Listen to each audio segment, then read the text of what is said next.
आखिर वही हुआ जिसकी आशंका थी, जिसकी चिंता में घर के सभी लोग और विशेषतः प्रसूता पड़ी हुई थी। तीनों पुत्रों के पश्चात कन्या का जन्म हुआ। माता सौर में सूख गई, पिता बाहर आंगन में सूख गए और वृद्ध माता सौर के द्वार पर सूख गई। अनर्थ, महाअनर्थ, भगवान ही कुशल करे तो हो। यह पुत्री नहीं राक्षसी है। इस अभागिनी को इसी घर में आना था तो कुछ दिन पहले क्यों नहीं आई। भगवान सातवें शत्रु के घर भी तेतर का जन्म न दे। पिता का नाम था पंडित दामोदर दत्त। शिक्षित आदमी थे, शिक्षा विभाग में ही नौकर थे, मगर इस संस्कार को कैसे मिटा देते जो परंपरा से हृदय में जमा हुआ था कि तीसरे बेटे की पीठ पर होने वाली कन्या अभागिनी होती है, या पिता को लेती है या माता को या अपनों को। उनकी वृद्धा माता लगी नवजात कन्या को पानी पीकर कोसने। कल मुही है, कल मुही, ना जाने क्या करने आई है यहाँ। किसी बांझ के घर जाती तो उसके दिन फिर जाते। दामोदर दत्त दिल से घबराए हुए थे, पर माता को समझाने लगे, अम्मा तेतर फेतर कुछ नहीं होता, भगवान की इच्छा होती है वही होता है। ईश्वर चाहेंगे तो सब कुशल ही होगा। गाने वालियों को बुला लो, नहीं लोग कहेंगे 3 बेटे हुए तो कैसे फूली फिरती थी, एक बेटी हो गई तो घर में कोहराम मच गया। माता, अरे बेटा तुम क्या जानो इन बातों को, मेरे सिर पर तो बीती चुकी है। प्राण नहीं में समाया हुआ तेतर के ही जन्म से तुम्हारे दादाजी का देहांत हुआ। अभी से तेतर का नाम सुनते ही मेरा कलेजा कांप उठता है। दामोदर, इस कष्ट के निवारण का भी कोई उपाय होगा। माता, उपाय बताने को तो बहुत पंडित हैं, जी से पूछो तो कोई न कोई उपाय बता देंगे, पर इससे कुछ नहीं होता। मैंने कौन से अनुष्ठान नहीं किए, पर पंडित जी की तो मुट्ठियाँ गर्म हुई। यहाँ जो सिर पर पड़ना था पड़ ही गया।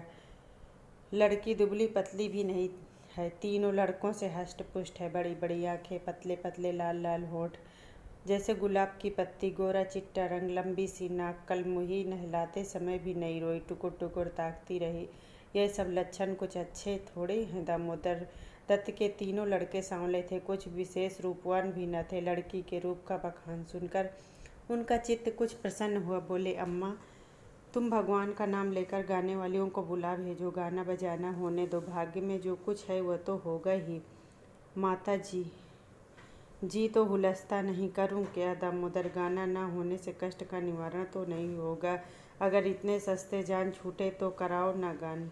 माता, बुलाए लेती हूँ बेटा, जो कुछ होना होगा होगा। इतने में दाई ने शौर से पुकार कर कहा, बहू जी कहती हैं गाना वाना कराने का काम नहीं है। माता, भला उनसे कहो चुप बैठी रहे, बाहर निकलकर मनमानी करेंगी। 12 ही दिन हैं, बहुत दिन नहीं। यह कहकर माता जी ने नाइन को भेजा, जाकर गाने वालियों को बुला लो, पड़ोस में भी कहती जाना। सवेरा होते ही बड़ा लड़का सोकर उठा और आँख मलता हुआ जाकर दादी से पूछने लगा, बड़ी अम्मा कल अम्मा को क्या हुआ। माता, लड़की तो हुई है। बालक खुशी से उछलकर ओहो हो पैजनियाँ पहनकर चुन करती चलेगी, जरा मुझे दिखा दो दादी जी। माता, अरे क्या सौर में जाएगा, पागल हो गया क्या। लड़के की उत्सुकता न मानी, सौर के द्वार पर जाकर खड़ा हो गया और बोला, अम्मा जरा बच्ची को मुझे दिखा दो। दाई ने कहा, बच्ची अभी सोती है। बालक, जरा दिखा दो गोद में लेकर। दाई ने कन्या उसे दिखा दी तो वहाँ से दौड़ता हुआ अपने छोटे भाइयों के पास पहुंचा और उन्हें जगा जगा कर खुशखबरी सुनाई। एक बोला, नन्ही सी होगी। बड़ा, बिल्कुल नन्ही सी, जैसे बड़ी गुड़िया, ऐसी गोरी कि क्या किसी साहब की लड़की होगी। यह लड़की मैं लूँगा। सबसे छोटा, हमको भी दिखा दो।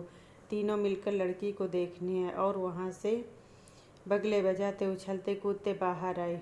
बड़ा, देखा कैसी है। मंझला, कैसे आंखें बंद किए पड़ी थी।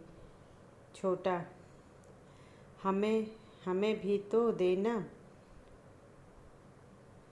बड़ा, खूब द्वार पर बारात आएगी, हाथी घोड़े बाजे आतिशबाजी। मंझला और छोटा ऐसे मगन हो रहे थे मानो वह मनोहर दृश्य आंखों के सामने है। उनके सरल नेत्र मानो उल्लास से चमक रहे हैं। मंझला बोला, फुलवारियाँ भी होंगी छोटा, हम भी फूल लेंगे।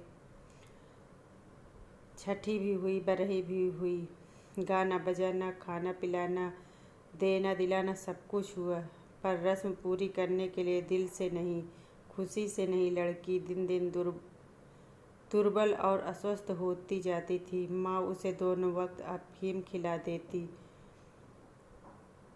और बालिका दिन भर नशे में बेहोश पड़ी रहती। जरा भी नशा उतरता तो भूख से विकल कर रोने लगती। माँ कुछ ऊपरी दूध पिलाकर अफीम खिला देती। आश्चर्य की बात तो यह थी कि उसकी छाती से दूध नहीं उतरा। फूल सी बच्ची कुम्हलाई जाती थी। माँ तो उसे कभी उसकी ओर ताकती भी न। हाँ, नाइन कभी चुटकियाँ बजाकर पुचकारती तो शिशु के मुंह पर ऐसी दयनीय, ऐसी करुण वेदना अंकित दिखाई देती कि वह आंखें पोंछती हुई चली जाती। बहू से कुछ कहने सुनने का साहस न था। बड़ा लड़का सिद्धू बार बार कहता, अम्मा बच्ची को दो तो बाहर से खिला लाऊं, पर माँ उसे झिड़क देती थी। 3-4 महीने हो गए। दामोदर दत्त रात को पानी पीने उठे तो देखा बालिका जाग रही है। सामने ताक पर मीठे तेल का दीपक जल रहा था। लड़की टकटकी बांधे उसी दीपक की ओर देखती थी और अपना अंगूठा चूसने में मग्न थी। चुप चुप की आवाज़ आ रही थी। उसका मुख मुरझाया हुआ था, पर वह न रोती न हाथ पैर फेंकती थी, बस अंगूठा पीने में ऐसी मग्न थी मानो उसे सुधा रस भरा है। वह माता के स्तनों की ओर मुंह तक न फेरती थी, मानो उसका उन पर कोई अधिकार नहीं है, उसके लिए वहाँ कोई आशा नहीं। बाबू साहब को उस पर दया आई। इस बेचारी का मेरे घर में जन्म लेने से क्या दोष है? मुझ पर या इसकी माता पर कुछ भी पड़े, उसमें इसका क्या अपराध? हम कितनी निर्दयता कर रहे हैं कि कुछ कल्पित अनिष्ट के कारण इसका इतना तिरस्कार कर रहे हैं, मानो कि कुछ अमंगल हो भी जाए तो क्या उसके भय से इसके प्राण ले लिए जाएंगे? अगर अपराधी है तो मेरा प्रारब्ध है। इस नन्हे से बच्चे के प्रति इतनी कठोरता क्या ईश्वर को अच्छी लगेगी? उन्होंने उसे गोद में उठा लिया और उसका मुख चूमने लगे। लड़की को कदाचित पहली बार सच्चे स्नेह का ज्ञान हुआ। वह हाथ पैर उछालकर गू गू करने लगी, दीपक की ओर हाथ फैलाने लगी। उसे जीवन ज्योति सी मिल गई। प्रातःकाल दामोदर दत्त ने लड़की को गोद में उठा लिया और बाहर लाए। स्त्री ने बार बार कहा, उसे पड़ी रहने दो, ऐसी कौन सी बड़ी सुंदर है, अभागिन दिन रात तो प्राण खाती है, मर भी नहीं जाती कि जान छूट जाए। किंतु दामोदर दत्त ना माने। उसे बाहर लाए और अपने बच्चों के साथ बैठकर खिलाने लगे। उनके मकान के सामने थोड़ी सी जमीन पड़ी थी। पड़ोस के किसी आदमी की एक बकरी उसमें आकर चरा करती थी। इस समय भी वह चर रही थी। बाबू साहब ने बड़े लड़के से कहा, सिद्धू जरा उस बकरी को पकड़ो तो इसे दूध पिलाएं, शायद भूखी है बेचारी। देखो तुम्हारी नन्ही सी बहन है ना, इसे रोज हवा में खिलाया करो। सिद्धू को दिल लगी हाथ आई। इसका छोटा भाई भी दौड़ा। दोनों ने घेर कर बकरी को पकड़ा और उसका कान पकड़े हुए पिता के सामने लाए। पिता ने शिशु का मुख बकरी के थन में लगा दिया। लड़की चुबलाने लगी और एक क्षण में दूध की धार उसके मुंह में जाने लगी, मानो टिमटिमाते दीपक में तेल पड़ जाए। लड़की का मुंह खिल उठा। आज शायद पहली बार उसकी क्षुभा तृप्त हुई थी। वह पिता की गोद में हुमक हुमक कर खेलने लगी। लड़कों ने भी उसे खूब नचाया कुदाया। उस दिन से सिद्धू को मनोरंजन का एक नया विषय मिल गया। सिद्धू ताक में लगा देता, कभी दिन में 2-2 बार 3 बार बकरी को लाता। बकरी को भूसी चोकर खिलाकर ऐसा परता लिया कि वह स्वयं चोकर के लोभ में चली आती और दूध देकर चली जाती। इस भांति कोई 1 महीना गुजर गया। लड़की हष्ट पुष्ट हो गई, मुख पुष्प के समान विकसित हो गया, आंखें जग उठी। शिशुकाल की सरल आभा मन को हरने लगी। माता उसको देख देख कर चकित होती थी। किसी से कुछ कह तो ना सकती, पर दिल में आशंका होती कि अब वह मरने की नहीं, हम ही लोगों के सिर जाएगी।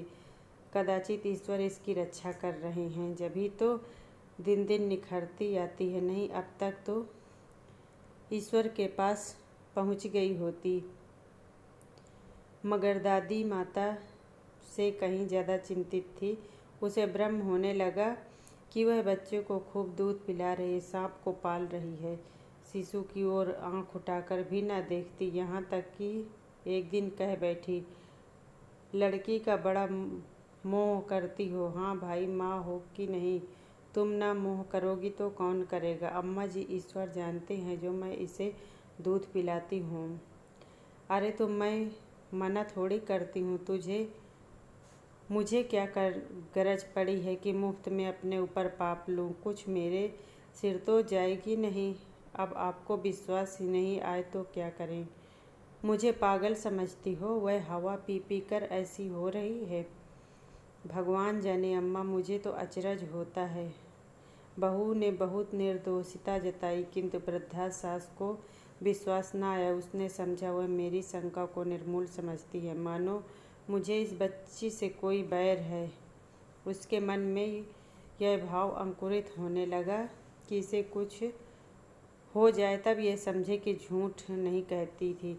वह जिन प्राणियों को अपने प्राणों से अधिक समझती थी, उन्हीं लोगों की अमंगल कामना करने लगी, केवल इसीलिए कि मेरी शंकाएं सत्य हो जाएं। उधर सास की ओर से ज्यों-ज्यों यह द्वेष भाव प्रकट होता, बहू का कन्या के प्रति स्नेह बढ़ता था। ईश्वर से मनाती रहती कि किसी भांति 1 साल कुशल से कट जाए। तो इनसे पूछती कुछ लड़की का भोला भाला चेहरा, कुछ अपने पति का प्रेम वात्सल्य देखकर भी उसे प्रोत्साहन मिलता था। विचित्र दशा हो रही थी, न दिल खोलकर प्यार ही कर सकती थी, न संपूर्ण रीति से निर्दय होते ही बनता था, न हंसते बनता था, न रोते।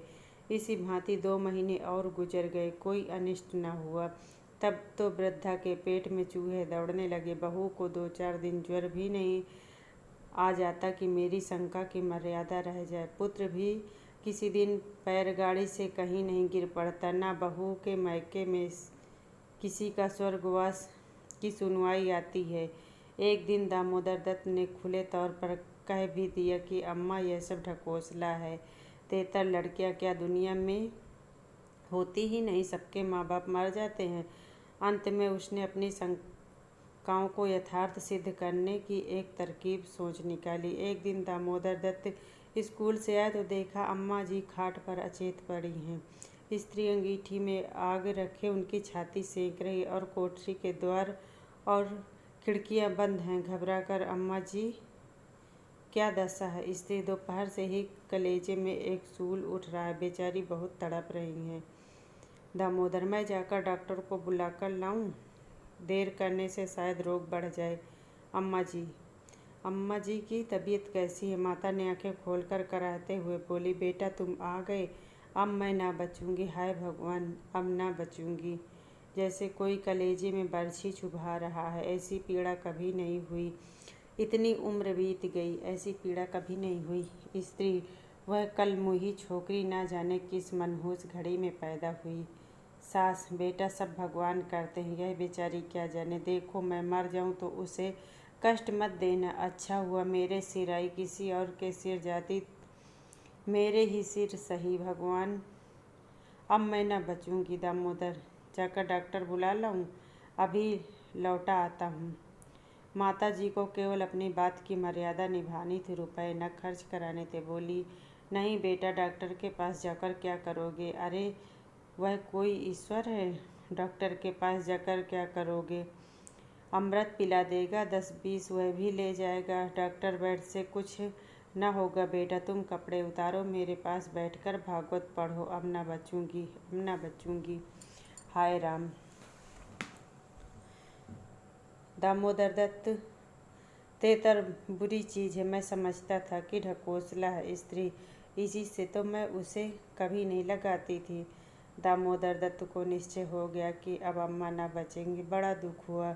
उनके मन की बात होती तो वह माँ के बदले तेतर को न स्वीकार करते, जिस जननी ने जन्म दिया, नाना प्रकार के कष्ट झेलकर उनका पालन पोषण किया, अकाल वैधव्य को प्राप्त होकर भी उनकी शिक्षा का प्रबंध किया।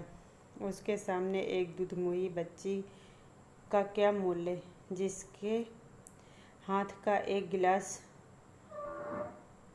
पानी भी न जानते थे। शोकातुर होकर कपड़े उतारे माँ के सिरहाने बैठ भागवत की कथा सुनाने लगे। रात को बहू भोजन बनाने चली तो सास से बोली, अम्मा जी तुम्हारे लिए थोड़ा सा साबूदाना छोड़ दूँ?